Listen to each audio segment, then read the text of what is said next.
பிள்ளைகளே, பைபிள் சொல்லுது, ஆபத்து காலத்துல நீ என்னை நோக்கி கூப்பிடு, உனக்கு அறியாததும் உனக்கு எட்டாததுமான பெரிய காரியங்களை தெரிவிப்பேன்னு பைபிள் சொல்லுது.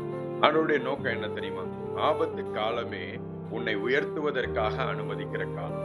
உன்னுடைய பிரச்சனையின் காலமே நீ பிரகாசிப்பதற்காக தேவன் உனக்குள் வைத்திருக்கிற தாளந்துகளை வெளிக்கொண்டு வருவதற்கான காலம்.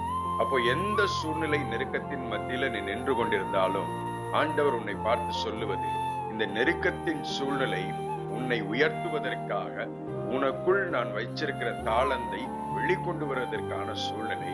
இந்த சூழ்நிலையில தான் எல்லாருக்கும் தோன்றாத, யாருடைய புத்தியிலையும் உதிக்காத ஒரு பிரகாசமான சிந்தனை உன்னிலிருந்து வெளியே வந்து, அது இந்த சூழ்நிலையிலிருந்து நீ தப்பி போவதற்கு மட்டுமல்ல, யாரும் யோசிக்காத காரியத்தை நீ செய்து அதன் மூலமாக எல்லாருக்கும் முன்பாக நீ பிரகாசிக்கும்படிக்கு தேவன் உனக்கு அனுகிரகம் பண்ணும்படிக்குத்தான் அந்த சூழ்நிலையை உனக்கு அனுமதித்திருக்கிறார் என்று உன்னை பார்த்து ஆண்டவர் சொல்றார்.